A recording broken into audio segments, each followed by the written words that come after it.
Ya, terima kasih masih bersama kami di iNews Today. Bisa Menko Kemaritiman dan Investasi era Presiden Joko Widodo, Luhut Binsar Panjaitan, mengakui Bandara IMIP dibangun untuk menarik investor.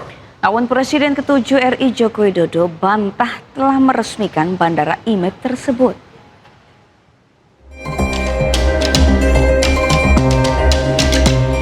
Kementerian Perhubungan buka suara terkait polemik Bandara Indonesia Morowali Industrial Park atau IMIP di Sulawesi Tengah yang disebut beroperasi tanpa otoritas negara. Kementerian Perhubungan menegaskan izin Bandara IMIP telah dicabut sejak 13 Oktober 2025, jauh sebelum isu mencuat. Pencabutan ini tertuang dalam keputusan Menteri Perhubungan nomor 55 tahun 2025 tentang penggunaan bandara yang dapat melayani penerbangan langsung dari dan atau ke luar negeri. Keputusan ini diteken Menteri Perhubungan Dudi Purwagandi.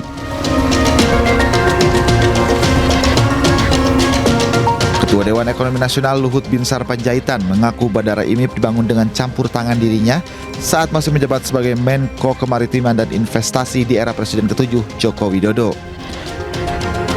Menurut Luhut, Bandara IMIP dibangun untuk fasilitas kepada investor sebagaimana lazim dilakukan oleh negara lain.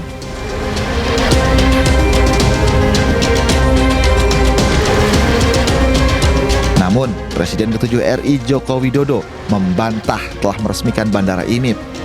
Jokowi menyebut saat itu Jokowi hanya meresmikan Bandara Maleo di Morowali. Enggak Pak. Saya enggak pernah meresmikan Bandara IMIP di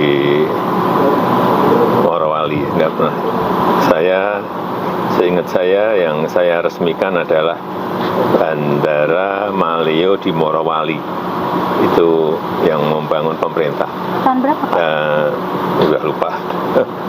Kalau yang IMIP itu saya kira miliknya swasta.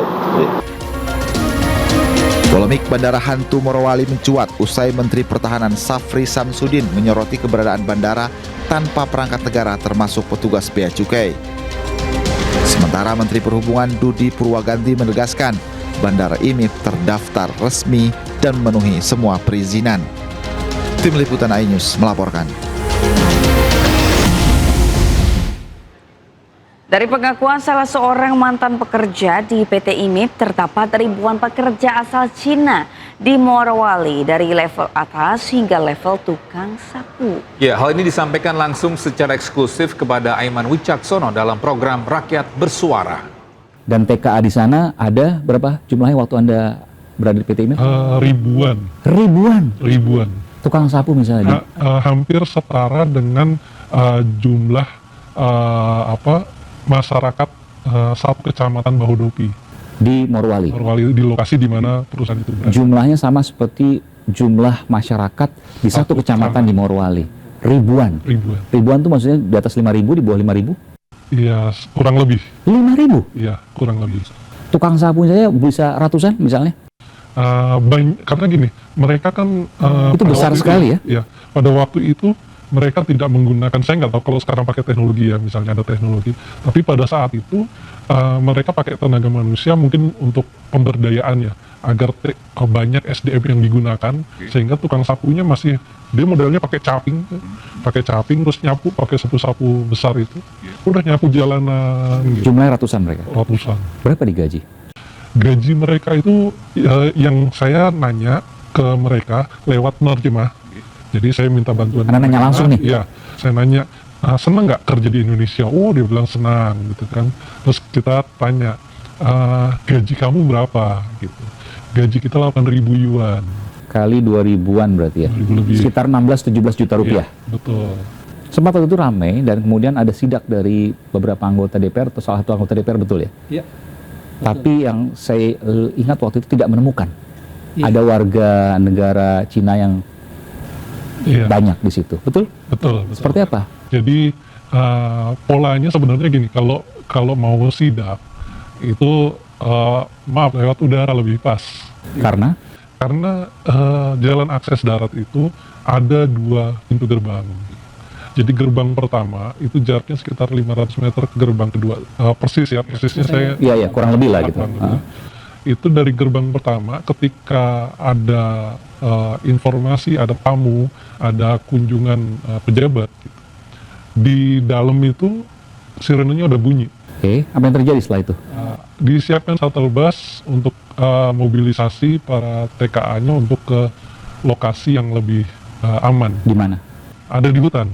Oh, hutan. Iya, di hutan tuh ada mes ya, semacam mes juga disiapkan untuk mobilisasi. Jadi ribuan bisa digeser langsung Bisa ke hutan? digeser. Ribuan? Iya, Alarm bunyi, iya. dan seketika ribuan dievakuasi ke hutan, dan mereka punya SOP-nya itu? Udah ada aturannya sendiri.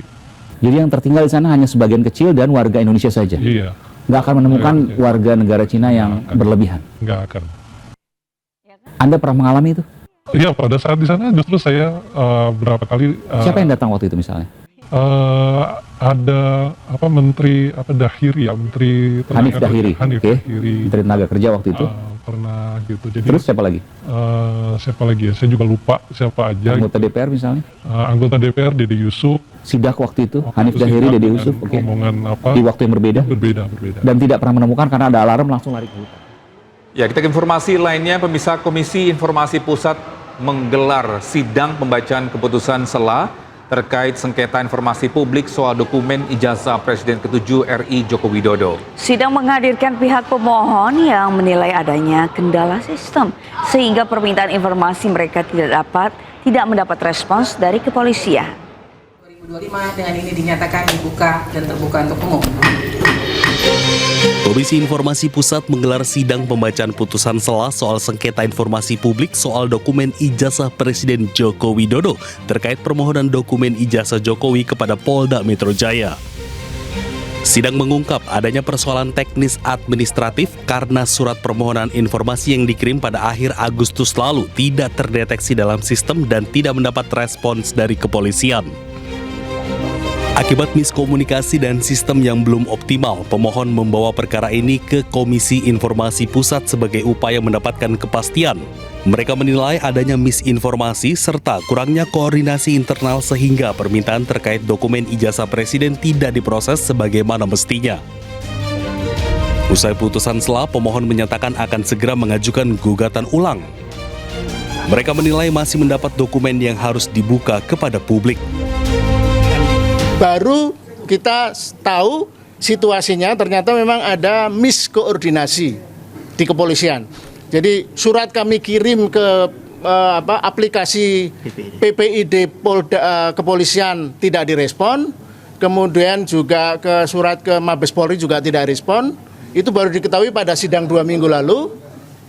Polda Metro Jaya mewakili termohon tidak tahu bahwa ada surat tersebut. Jadi harus mereka baru dapat info itu ketika sidang. Nah, makanya keputusan kami menerima soal administrasi, tapi kami akan melakukan permohonan baru ke Polda Metro Jaya. Sidang berikutnya akan kembali digelar dengan agenda pemeriksaan uji konsekuensi dalam sengketa dokumen ijazah Presiden Joko Widodo. Dari Jakarta, Indira Utomo, M. Fakih, Ayus melaporkan. Usai diperiksa KPK selama 6 jam, Gubernur Jawa Barat periode 2018-2023 Ridwan Kamil mengaku tidak mengetahui perihal korupsi di bank daerah. Ya, sementara KPK masih menelusuri aliran uang dugaan korupsi ke sejumlah pihak.